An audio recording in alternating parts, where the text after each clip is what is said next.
Magnús Stefánsson, bæjarstjóri í Suðurnesjabæ. Hvaða áhrif veiran að hafa hérna í bæjarfélaginu, svona það helsta? Ég held að sem hér eins og annar staðar að fólk mjög meðvitað málin og ég teki eftir því að fólk svona fer varlega, passa sig og ég líka teki eftir það óvenju margir út að labba svona með góðu millibili. Þannig að ég held að sé bara svipa á annar staðar. Fólk tekur þetta mjög alvarlega og fer eftir leiðbeiningum, það er best veit. Og hafið þið hérna í Sandgerði og Garði verið að gera svipað eða eitthvað í stíl við önnur sveitarfélög, varðandi frestun og gjöldum og eitthvað slíku? Jú, við höfum gefið það út og ég held að sé mjög svipað og bara hérna hjá nágranna sveitarfélögunum. Já. Hvernig finnst þið svona bæjarbúar? Það er svo fáir að hittast, þú hittir allavega nokkurn mann, eða það? Nei, ég er eiginlega búinn að vera bara heima hjá mig síðan í loku janúar. Ég fór í smá veikindaleyfi, fór og fekk nýtt hné og er búinn að vera bara nánast heima síðan og hef ekki hitt mjög marga. Nei. Og það er eitthvað í að þú fara að hitta fólk? Mér sýnist það, já, með að við síðustu fréttir að samkomubanninu verið framlengt eitthvað. En Flugstöðin góða, hún er nú í eitthvað bæjarfélagi. Já. Og það eru aldrei stóra fréttir þaðan. Já. Og þær eru ekki góðar. Nei, því miður og auðvitað er þetta bara afleiðing af öllu. Þetta er ekki bara Ísland, þetta er umheimurinn og allt hefur þetta áhrif og þegar náttúrulega öll flugum fyrir stoppara þá auðvitað hefur það sín áhrif og þannig að því miður bara, þetta er ekki gott. Og við fengum annars skell í fyrra fyrir ári þegar VÁ stoppaði.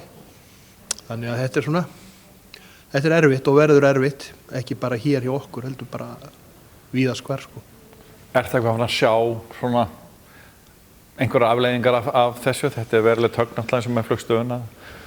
Mikið af störfum hann í kring sem eru bara á hold, getum við sagt, og einhver eru farin nú þegar, vitum ekki hvað mikið af þeim kemur tilbaka. Nei. Já, þetta er áhugjefni. Mikið áhugjefni og náttúrulega algjörlega ófyrir séð, hvernig þetta muni fara í framhaldinu.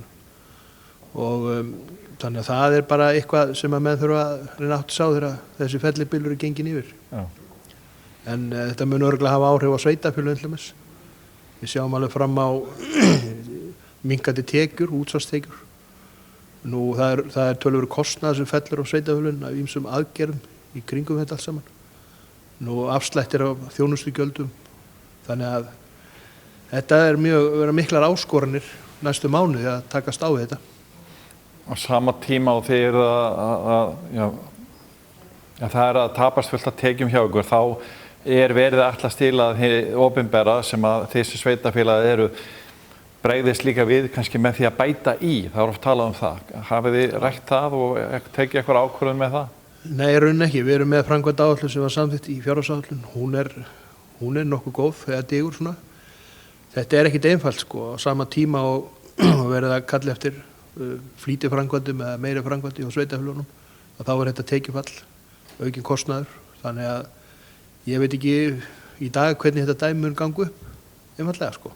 En þið voruð að senda ríkisvaldinu svona aðgerðapakka sveitarfélöguna á Suðurnesjum og þið voruð með ykkar lista þar. Geruð þið vonur að ríki komið þarna inn í? Auðvitað gerir maður sér vonur það og ég meina eins og staða mála er núna hér á Suðurnesjum, til dæmis varðandi atvinnuleysi og annað sem hefur komið upp, að þá oft hefur verið þörf en nú er algjör nauðsyn að ríkisvaldi komi með okkur í að reyna að spyrna við og bæta í og reyna að skapa atvinnutækifæri fyrir fólkið. Það er alveg ljóst. Og það eru margir bæjarbúar hérna í ykkar bæjarfélagi sem að fá uppsagnir eða þurfa að fara niður í starfshlutfalli, eða ekki? Alveg örugglega, við hefum svo sem ekki fengið tölulegar upplýsingar það, en ég held að það blasi alveg við. Hversu svartsýnn ertu með prósentur í atvinnuleysi? Ég heyri það að þú og forseti bæjarstjórnar voruð að ræða það hérna áðan. Já, ég veit það ekki hvað maður á að vera svartsýnn eða bjartsýnn, en mér sýnist allt stefni allavega upp undir 20% atvinnuleysis á svæðinu. Mér kemur mér ekkert óvart að það færi upp í það. ég ætla nú ekki að vera svo dökkur að spá því meira, allavega eins og staðan í dag, en þetta lítur alls ekki vel út, það bara því miður. Þið eru það rétt og eftir verið bæjarstjórnarfundur hjá okkur. Hvað helstu, COVID eina máli kannski? Nei, við erum búin að fjalla COVID í bæjaráði og það liggja auðvitað fyrir hérna gögn frá bæjaráði og annað varandi COVID-mál. Við erum að taka ársreikning til fyrir umræðu og svo náttúrulega kannski mestu tíðindin er þau að Ólafur Þór Ólafsson sem hefur verið hérna í sveitarstjórn í 18 ár, hann að hverfa vettvangi og hann verður kvaddur hér á eftir og hérna hann fer til nýra starfa í Vesturafjörðum og við óskum honum auðvitað góðs gengis þar. Og svo voru auðvitað fjölmörg önnur mál eins og gengur. Já, einmitt. Þannig að við getum ekki sagt að lífi gangi sinn vanagang í bæjarfélagi, en þetta er samt, það þarf að ganga. Já, auðvitað þarf að gera það. Ég meina, menn hafa nú áður lent í áföllum og það hefur svo sem gengið ágætlega að vinna þessu út úr því. Þetta verður eitthvað væntanlega sem menn hafa aldrei séð áður, held ég, og hérna, það verður margt öðruvísi í framhaldinu heldur en var áður, bara almennt séð í samfélaginu og auðvitað bara bretta mann upp ermar og reyna að vinna þessu út úr þessu, það er bara þannig. Ná lókum það er náttúrulega þó nokkuð sjávarútvegur í ykkar sveitarfélagi, sérstaklega í Sandgerði og reyndar í Garði líka. Veistu eitthvað hvernig staðan er hjá þessum fyrirtækjum? Já, það allavega hefur gengið vel núna í vetur og vertíð og annað, þannig að ég veit ekki annað en það sé bara í góðu gengi, en auðvitað sjávarútvegurinn auðvitað markast af markaðsaðstæðum erlendis. Það er auðvitað lykillinn að öllu hinu, þannig að það er eitthvað stopp? Já, væntanlega. Og menn séu búin að vera að fara á sjó? Já, menn að fiska vel og allt það sko, það er ekki málið. En kannski bara eins og ávallt hefur verið, sjávarútvegurinn kannski dregur okkur á landi þegar ábjátar, vonandi.